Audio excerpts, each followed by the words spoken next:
दोस्तों, ARO री exam के लिए हम प्रत्येक क्लास में आपके लिए इम्पोर्टेंट पर्सन लेकर आते हैं ताकि ARO का री एग्ज़ाम इस बार जो आसानी से निकाला जा सके। चलिए क्लास को स्टार्ट करते हैं। पर्सन नंबर 1 है, निम्नलिखित पर विचार कीजिए। उपरोक्त में से किस प्रकार के जंतु में शीत निष्कर्षता की परिघटना का परीक्षण किया जा सकता है? चमगादड़, भालू, rodent. Option C right answer है। 1, 2, 3 ये तीनों ही पॉइंट यहाँ पर सही हैं। तो याद रखेंगे, शीत निष्कर्षता की परिघटना को प्रदर्शित करते हैं चमगादड़, भालू, रोडेंट। प्रश्न नंबर नेक्स्ट है, निम्नलिखित में से कौन सा युग्म सुमेलित नहीं है? संथाल विद्रोह 1855-56, तेभागा आंदोलन 1946 से 47, सन्यासी विद्रोह 1796 से 1805, मोपला विद्रोह 1921। इम्पोर्टेंट क्वेश्चन है। ऑप्शन सी राइट आंसर है, सन्यासी विद्रोह। सन्यासी विद्रोह दोस्तों ये वाला विद्रोह चला था 1763 से 1800 ईस्वी तक ये वाला विद्रोह चला था। इस विद्रोह को सन्यासियों के द्वारा ही चलाया गया था और चलाया गया था बंगाल और बिहार में चलाया गया था। ठीक है। और हाँ दोस्तों देखिए, ये सभी विद्रोह ऐसे विद्रोह हैं जिनको आपको नोट कर लेना है। यदि अभी तक आपने तैयार नहीं किए तो अभी समय बचा हुआ है, इनको नोट कीजिएगा। लास्ट समय मैंने कहा आप रिवीजन कर सकते हो। तेभागा आंदोलन 1946 से 47। प्रश्न नंबर नेक्स्ट है, निम्नलिखित में से कौन सा युग्म सुमेलित नहीं है? कौशन नृत्य लद्दाख, कोलकली नृत्य लक्षद्वीप, तापरा नृत्य दिल्ली, रऊप नृत्य जम्मू और कश्मीर। तो ऑप्शन सी राइट आंसर है, तारपरा नृत्य पर दिल्ली दिया गया है जो कि गलत है। दादरा और नगर हवेली का ये नृत्य है। इस चीज़ को याद रखेंगे। यहाँ पर सभी जो नृत्य दिए गए हैं ये सभी इम्पोर्टेंट है। कौशन नृत्य लद्दाख राज्य, कोलकली नृत्य लक्षद्वीप का है और रऊप ये हम सब जानते ही हैं जम्मू और कश्मीर का ये नृत्य है। चलिए प्रश्न नंबर नेक्स्ट देखेंगे। नृत्य से संबंधित भी एग्जाम में प्रश्न बनता है। विनिर्माण बिजली गैस किस क्षेत्र के अंतर्गत आते हैं? तो ऑप्शन बी राइट आंसर है, द्वितीयक क्षेत्र के अंतर्गत आते हैं। यहाँ पर स्पष्ट लिखा हुआ है विनिर्माण क्षेत्र जो है द्वितीयक क्षेत्र के अंतर्गत आता है। प्रश्न नंबर नेक्स्ट है, निम्नलिखित में से कौन सा युग्म सही सुमेलित नहीं है? तीर्थकर और प्रतीक चिन्ह यहाँ पर दिए गए हैं। पार्श्वनाथ सर्पफण, संभवनाथ हाथी, मेनीनाथ शंख, सुपार्श्वनाथ स्वास्तिक। तो यहाँ पर इनके ये प्रतीक चिन्ह दिए गए हैं। तो ऑप्शन बी राइट आंसर है, संभवनाथ का प्रतीक चिन्ह हाथी नहीं था, इनका प्रतीक चिन्ह अश्व था। अश्व, इस चीज़ को याद करेंगे और ये इम्पोर्टेंट भी है। संभवनाथ का प्रतीक चिन्ह क्या था? अश्व था। तो ऐसे प्रश्न देखे बनते हैं और ये थोड़े डिफ़िकल्ट भी होते हैं। चलिए प्रश्न नंबर लगाएंगे 6। निम्नलिखित में से कौन सा कथन सही नहीं है? एक कथन यहाँ पर सही नहीं है। चंद्रगुप्त मौर्य ने सुदर्शन झील खुदवाई। सुदर्शन झील को चंद्रगुप्त मौर्य ने खुदवाया।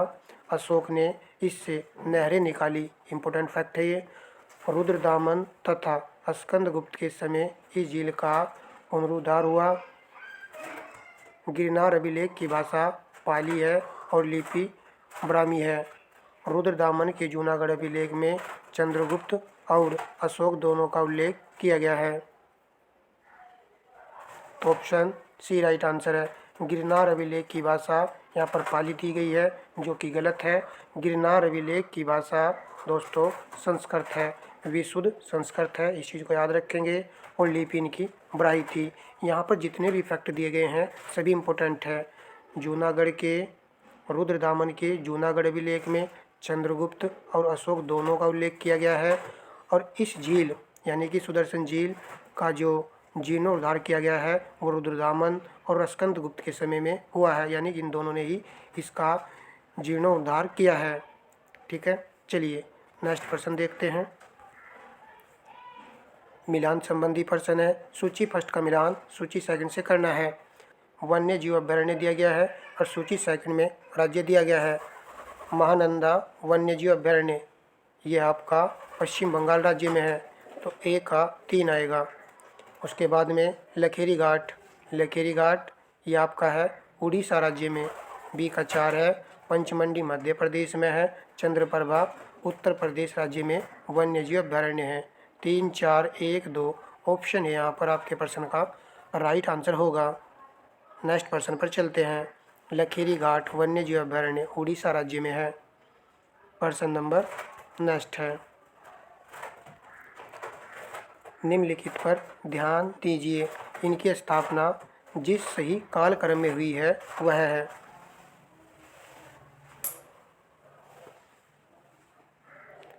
तो यहाँ पर आपको इनकी स्थापना को कालक्रम के अनुसार लगाना है।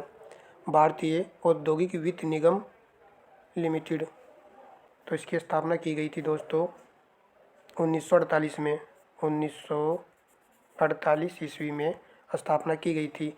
भारतीय औद्योगिक साख तथा निवेश निगम, इसकी स्थापना की गई थी 1955 ईस्वी में। भारतीय औद्योगिक विकास बैंक, ये हम सभी जानते हैं, इसकी स्थापना हुई थी 1964 में। यूनियन ट्रस्ट ऑफ इंडिया, इसकी स्थापना भी 1964 ईस्वी में ही हुई थी। परंतु अब आपको मंथ भी याद रखना है। तो भारतीय औद्योगिक विकास बैंक की स्थापना जुलाई 1964 में हुई थी और यूनिट ट्रस्ट ऑफ इंडिया की स्थापना हुई थी फरवरी 1964 में। तो इस प्रकार हमारा राइट आंसर होगा ऑप्शन ए। देखिए यहाँ पर ऑप्शन ए बनेगा 1, 2, 4, 3। तो ये सभी इंपॉर्टेंट फैक्ट है, इसको नोट कर लीजिएगा। यदि आपने इस प्रश्न में भी त्रुटि की है तो इसमें त्रुटि नहीं करनी थी। ये सन आपको याद करने हैं। आपने देखा होगा इसी तरीके से क्वेश्चन पैटर्न था रोका, उसमें दे रखे थे और आपको क्रम पूछा गया था। सन हमको याद रहने चाहिए। ये ऐसे पॉइंट हैं जो 100% याद रहने चाहिए। यदि आप इनको याद कर लेते हो, पढ़ने के तो आप कितना भी पढ़ते रहिएगा, परंतु उसको पढ़िए भैया जो एग्ज़ाम में आएगा। इनको आप नोट कीजिएगा, यही आपको एग्ज़ाम में मिलेंगे। ठीक है, सिलेबस बहुत बड़ा है, पढ़ने कुछ भी पढ़िएगा, परंतु पढ़े वो जो आए एग्ज़ाम में। प्रश्न नंबर 9 है, सौभाग्य योजना संबंधित है। तो सौभाग्य योजना किससे संबंधित है? ऑप्शन सी राइट आंसर है। गरीबी रेखा के नीचे वाले परिवारों को मुफ्त बिजली के प्रावधान से संबंधित है। देखिए ये पॉइंट इम्पोर्टेंट है ही, परंतु हमको ये पॉइंट जानना जरूरी है कि सौभाग्य योजना को कब लॉन्च किया गया था। तो इस योजना को लॉन्च किया गया था 25 सितंबर 2017 को। चलिए लिख लेते हैं, 25 सितंबर 2017 को इस योजना को लॉन्च किया गया था प्रधानमंत्री नरेंद्र मोदी के द्वारा। ये एक अच्छा फैक्ट है। प्रश्न नंबर लगाएंगे नेक्स्ट। निम्नलिखित कथनों पर विचार कीजिए। उपर्युक्त कथनों में से कौन सही है? सही का चयन करना है। भारत का महान्यायवादी के बारे में 4 पॉइंट यहाँ पर दिए गए हैं। लोकसभा की कार्रवाई में भाग ले सकता है, तो बिल्कुल सही बात है, भाग ले सकता है। लोकसभा की किसी समिति का सदस्य हो सकता है। लोकसभा में बोल सकता है। लोकसभा में मतदान कर सकता है। यदि आपने सी ऑप्शन चुना है तो ये सही आंसर होगा। 1, 2 और 3 सही है, परंतु यहाँ पर फोर्थ वाला ऑप्शन गलत होगा। लोकसभा में मतदान कर सकता है, ये लाइन यहाँ पर गलत है, जबकि लोकसभा में बोल सकता है। लोकसभा की किसी समिति का सदस्य हो सकता है और लोकसभा की कार्रवाई में भाग लेता है। इसकी नियुक्ति राष्ट्रपति जी करते हैं और ये अपना त्यागपत्र जो है राष्ट्रपति जी को सौंपता है। प्रश्न नंबर नेक्स्ट है, संसद के अधिकारियों में सम्मिलित है। नीचे दिए गए कोड से सही उत्तर चुनिए। संसद के अधिकारियों में सम्मिलित हैं लोकसभा अध्यक्ष, बिल्कुल सही बात है, ये शामिल होते हैं। लोकसभा उपाध्यक्ष भी, लोकसभा महासचिव भी और राज्यसभा अध्यक्ष, क्या ये भी शामिल होते हैं? तो बिल्कुल होते हैं। ऑप्शन डी यहाँ पर राइट आंसर है। संसद के 2 भाग होते हैं, जिसमें लोकसभा है और दूसरा राज्यसभा है। ठीक है, चलिए प्रश्न नंबर लगाएंगे नेक्स्ट। निम्नलिखित परिघटनाओं पर विचार करना है। गोधूली से सूर्य का आमाप। उषा काल में सूर्य का रंग, सूर्य का रंग जो उषा काल में लाल दिखाई देता है। उषा काल में चंद्रमा का दिखना, आकाश में तारों का टिमटिमाना, आकाश में ध्रुव तारे का दिखना, उपयुक्त में से कौन से दृष्टि भ्रम है? तो यहाँ पर दृष्टि भ्रम वाले पॉइंट आपको सेलेक्ट करने हैं। यदि आपने ऑप्शन सी चुना है तो ये सही रहेगा। 1, 2 और 4, 1, 2 और 4 यहाँ पर सही हैं। तो दृष्टि भ्रम वाले जो पॉइंट है, आकाश में ध्रुव तारे का दिखना, ये भी दृष्टि भ्रम के ही कारण होता है। आकाश में तारों का टिमटिमाना, तो दृष्टि भ्रम अपवर्तन का उदाहरण है ये। तो इस प्रकार आपको याद रखना है, परंतु यहाँ पर उषा काल में चंद्रमा का दिखना ये नहीं आएगा, ठीक है। और उषा काल में सूर्य का रंग लाल दिखाई देना, तो ये भी अपवर्तन का उदाहरण है। गोधूलि से सूर्य का आमाप, यानी धूल कण में सूर्य का जो आमाप दिखाई देता है वो भी क्या है? दृष्टि भ्रम ही है, ठीक है। चलिए प्रश्न नंबर लगाएंगे 13। DPT का टीका निम्नलिखित में से किससे सुरक्षा हेतु दिया जाता है? DPT का टीका, तो ऑप्शन सी राइट आंसर रहेगा। डिप्थीरिया, कुकर खांसी, टिटनेस। प्रश्न नंबर नेक्स्ट है, मिलान संबंधी प्रश्न है। सूची फर्स्ट का मिलान सूची सेकंड से करना है। कार्य और प्रारंभ वर्ष दिया गया है। अंधत्व नियंत्रण हेतु राष्ट्रीय कार्यक्रम, इस कार्यक्रम को किस वर्ष जो है प्रारंभ किया गया था? आपको देखना है। यहाँ पर चारों में राष्ट्रीय ग्रामीण स्वास्थ्य मिशन, इसको प्रारंभ किया गया था 2005 में। डी का तो 3 आ जाएगा, परंतु डी का 3 तो बी और सी दोनों में ही दिया गया है। और आप देखिए यहाँ पर अंधत्व नियंत्रण हेतु राष्ट्रीय कार्यक्रम, बी का 2 दिया गया है, तो ए का 2 दिया गया है और बी और सी दोनों में ही दिया गया है। तो समन्वित बाल विकास योजना, इसको कब प्रारंभ किया गया था? ये तो एग्जाम में भी बना था प्रश्न, तो इसके लिए आएगा दोस्तों, बस ये पॉइंट यदि आपको पता है तो आंसर आपका लग चुका है। 1975, यानी कि बी का 1 है। तो ऑप्शन सी आपके प्रश्न का राइट आंसर है। इस तरीके से आप एग्जाम में प्रश्न को कीजिएगा, ना आता हो तब भी आप ऑप्शन छांटने में क्षमता रख सकते हो और यहाँ पर रिस्क लेकर के आंसर लगा सकते हो। राष्ट्रीय कुष्ठ निवारण कार्यक्रम को प्रारंभ किया गया था 1983 में। चलिए, एक अच्छा यहाँ पर ये प्रश्न था। देखिए, ये वो प्रश्न है जो एग्जाम में आपको 100% मिलेंगे। यहीं से उठा लेगा कि राष्ट्रीय कुष्ठ निवारण कार्यक्रम को कब प्रारंभ किया गया था। यदि आपको पता है तो आप आंसर लगा पाओगे, 1983, ठीक है।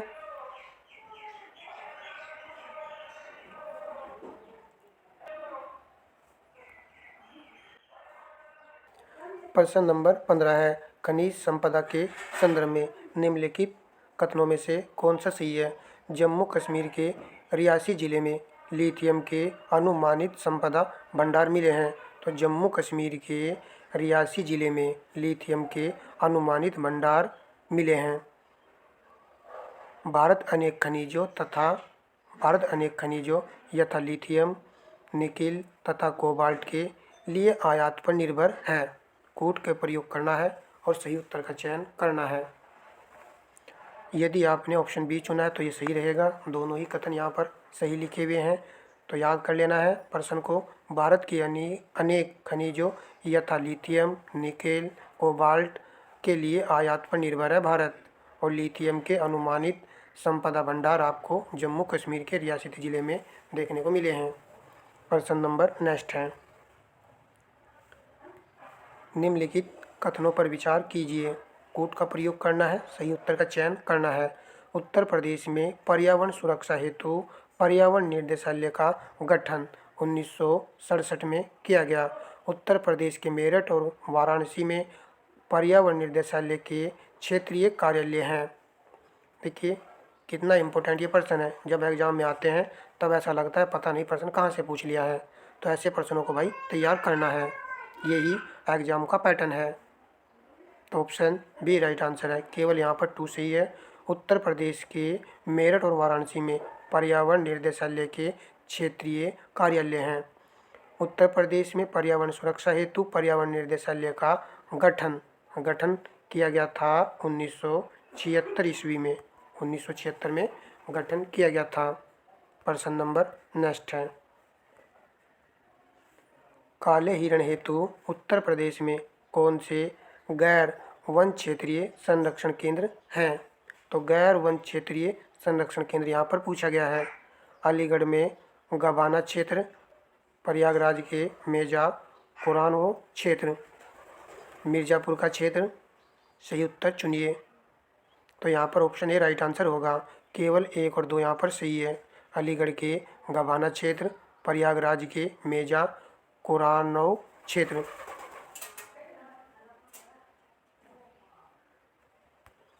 प्रश्न नंबर 18 है। निम्नलिखित युग्मों में से कौन सा युग्म सुमेलित नहीं है? लेखक और रचना और पुस्तकें दी गई है।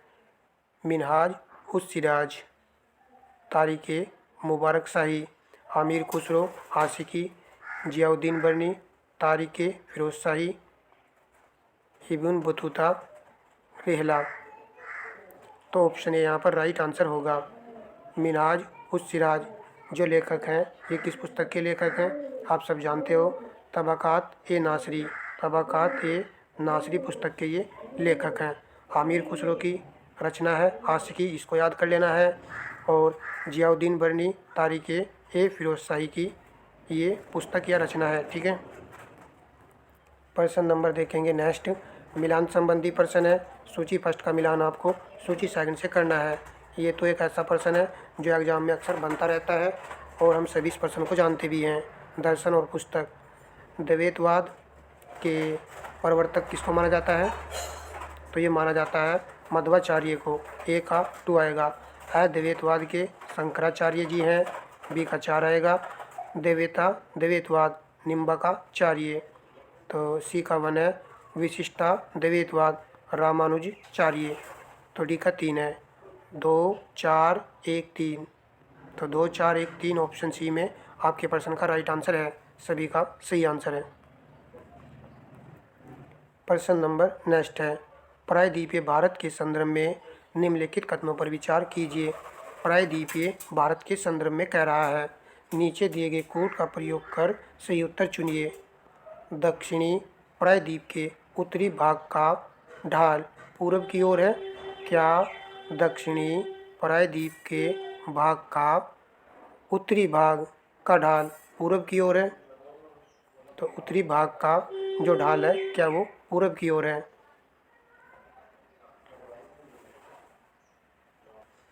उत्तर की ओर प्रभावित होने वाली प्रमुख नदियाँ बेतवा, केन और सोन है।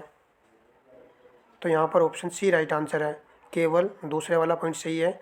दक्षिणी प्रायद्वीप के उत्तरी भाग का ढाल पूर्व की ओर नहीं है। इसका ढाल दोस्तों उत्तर की ओर है। किस ओर है? उत्तर की ओर है। इस पॉइंट को आपको याद रखना है। प्रश्न नंबर नेक्स्ट लगाते हैं। भैंस और बुल की लड़ाई सर्दियों की फसल से जुड़ी लोक संस्कृति का हिस्सा है।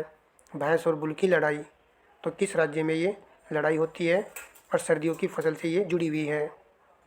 तो ऑप्शन यहाँ पर डी राइट आंसर है, असम राज्य। प्रश्न नंबर नेक्स्ट है। किस भारतीय शहर को 2025 पैरा एथलेटिक्स विश्व चैंपियनशिप के आयोजन स्थल के रूप में अंतिम रूप दिया गया? तो ऑप्शन सी राइट आंसर है, नई दिल्ली। प्रश्न नंबर 23 है। ऑपरेशन चटनी का उल्लेख इतिहास में किसके संदर्भ में किया गया है?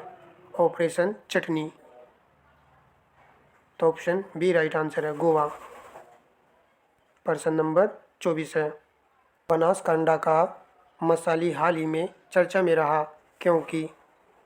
बनासकांडा का मसाली हाल ही में चर्चा में रहा।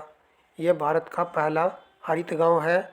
यह देश का पहला सीमावर्ती सौर गांव है। यह भारत का पहला मॉडल पर्यटन गांव है। यह भारत का पहला शिल्प हथकरघा गांव है। तो ऑप्शन बी राइट आंसर है। यह देश का पहला सीमावर्ती सौर गांव है। चलिए प्रश्न नंबर देखेंगे 25। दक्षिण भारत में स्थित पहाड़ियों का उत्तर से दक्षिण का सही क्रम है।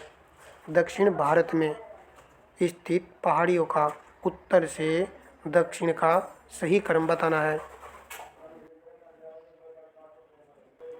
तो दक्षिण भारत में कह रहा है और ये कह रहा है उत्तर से दक्षिण का सही क्रम बताना है। पहाड़ी और दर्रे से आपने देखा होगा कि एग्जाम में प्रश्न बनता है। यदि आपने ऑप्शन बी चुना है तो ये सही रहेगा। जवादी की पहाड़ियाँ, सेवराय की पहाड़ियाँ, नीलगिरी की पहाड़ियाँ, अन्नामलाई की पहाड़ियाँ, इनका क्रम जो है उत्तर से दक्षिण की ओर है। तो जवादी की पहाड़ियाँ दोस्तों यहाँ पर हैं और सेवराय की पहाड़ियाँ तमिलनाडु में हैं, इसके थोड़े से जस्ट नीचे हैं। फिर नीलगिरी की पहाड़ियाँ ये आपकी यहाँ पर हैं, नीलगिरी की थोड़ी सी ही नीचे हैं नीलगिरी की पहाड़ियाँ। फिर उसके जस्ट नीचे अन्नामलाई की पहाड़ियाँ हैं और यहाँ पर लास्ट में कार्डमम की पहाड़ियाँ हैं, जिनको इलायची की पहाड़ियाँ भी कहा जाता है। तो इन पहाड़ियों का ये वाला क्रम है। ठीक है, चलिए प्रश्न नंबर लगाएंगे 26। रोहतांग दर्रे के संदर्भ में निम्नलिखित कथनों पर विचार कीजिए। देखिए, प्रत्येक सेट में ऐसे प्रश्नों को शामिल किया जाता है जो एग्जाम में बनने वाले हैं। आप देख रहे होंगे कितने इंपॉर्टेंट ये प्रश्न हैं। ठीक है, इनको इग्नोर नहीं करना है और क्लास को आप कंटिन्यू वॉच किया करो। प्रत्येक क्लास में पिछली क्लास के पैटर्न को देखकर ही अगली क्लास आपको प्रोवाइड कराता हूँ। रोहतांग दर्रे के संदर्भ में निम्नलिखित कथनों पर आपको विचार करना है। यह वर्धत हिमालय में भारत एवं पाकिस्तान के बीच नियंत्रण रेखा पर स्थित है। इसमें अटल टनल का निर्माण किया गया है। इसे हिमाचल प्रदेश के लाहौल स्पीति जिले का प्रवेश द्वार कहा जाता है। ऊँट का प्रयोग करना है, सही उत्तर का चयन करना है। तो यहाँ पर दोस्तों दूसरा पॉइंट और तीसरा पॉइंट तो सही है, परंतु पहला पॉइंट यहाँ पर गलत हो जाएगा। तो याद करेंगे इसको। रोहतांग दर्रे जिसमें अटल टनल का निर्माण किया गया है और रोहतांग दर्रा ये हिमाचल प्रदेश में है, जिसको लाहौल स्पीति जिले का प्रवेश द्वार भी कहा जाता है। भारत एवं पाकिस्तान के बीच नियंत्रण रेखा पर स्थित जो दर्रा है, तो उस दर्रे को आपको याद रखना है। इस दर्रे का नाम है बुर्जिला दर्रा है, रोहतांग दर्रा नहीं है। भारत एवं पाकिस्तान के बीच नियंत्रण रेखा पर स्थित है बुर्जिला दर्रा। ठीक है, बुर्जिला दर्रा ये वाला दर्रा यहाँ पर स्थित है। आप दर्रा जानते ही हो कि यहाँ पर दरार पड़ने के कारण लोगों का आना जाना लग जाता है, इसी को दर्रा कहा जाता है, यानी पहाड़ों में से दर्रा जो बन जाता है। और रोहतांग दर्रा ये वर्धत हिमालय में नहीं है, ये लघु हिमालय में स्थित है। चलिए प्रश्न नंबर देखेंगे नेक्स्ट। निम्नलिखित परियोजनाओं को उनके प्रारंभ किए जाने वाले वर्ष के काल अनुक्रम व्यवस्थित कीजिए। इम्पोर्टेंट क्वेश्चन है, आंसर आपको लगाना है। और दोस्तों सभी से रिक्वेस्ट है कि वीडियो को लाइक किया करो, शेयर किया करो, उचित लगने पर कमेंट भी कर सकते हो। ठीक है, गैंडा परियोजना को कब प्रारंभ किया गया था? हाथी परियोजना को कब प्रारंभ किया गया था? देखिए, हाथी परियोजना को इस प्रकार हमने सभी ने याद कर रखा है कि 1992 में इसको प्रारंभ किया गया था। लाल पांडा परियोजना, गांगे डॉल्फिन संरक्षण परियोजना। तो गैंडा परियोजना को 1987 में प्रारंभ किया गया था और दोस्तों लाल पांडा परियोजना को 1996 ईस्वी में और गांगे डॉल्फिन संरक्षण परियोजना को 1997 में। जिस प्रकार हमने दोस्तों हाथी परियोजना को याद कर रखा है, यानी कि इसका सन याद कर रखा है कि 1992 में इसको प्रारंभ किया गया था, उसी प्रकार आपको गैंडा परियोजना 1987 याद रखना है, लाल पांडा परियोजना 1996 याद रखना है और गांगे डॉल्फिन संरक्षण परियोजना 1997 आपको याद रखना है। तो राइट आंसर होगा ऑप्शन डी। पहले यहाँ पर फर्स्ट आएगा, फिर सेकंड पॉइंट आएगा, उसके बाद में थर्ड और फोर्थ पॉइंट आएगा। चलिए, कितना इम्पोर्टेंट ये प्रश्न था। प्रश्न नंबर नेक्स्ट है, करंट का प्रश्न है। हाल ही में भारतीय रिजर्व बैंक आरबीआई का नया गवर्नर किसे नियुक्त किया गया है? तो नियुक्त किया गया है संजय मल्होत्रा को। ऑप्शन सी यहाँ पर राइट आंसर होगा। हाल ही में उत्तर प्रदेश के किस विश्वविद्यालय को शैक्षणिक उत्कृष्टता और अनुसंधान नवाचार के कारण सर्वश्रेष्ठ विश्वविद्यालय पुरस्कार से सम्मानित किया गया है? अलीगढ़ मुस्लिम विश्वविद्यालय, बनारस हिंदू विश्वविद्यालय, लखनऊ विश्वविद्यालय, इलाहाबाद विश्वविद्यालय। ऑप्शन ए राइट आंसर है, अलीगढ़ मुस्लिम विश्वविद्यालय। तो दोस्तों इस प्रकार हमने यहाँ पर इम्पोर्टेंट प्रश्नों को कवर किया है। प्रत्येक सेट में जो है दोस्तों इम्पोर्टेंट क्वेश्चन ही होते हैं। इनको करने से आपको बेनिफिट ज़रूर मिलेगा। आप चैनल पर नए हो तो चैनल से जुड़ जाइएगा। इस प्रकार की क्लासों को देखते रहिएगा, निश्चित ही सफलता मिल जाएगी। धन्यवाद दोस्तों।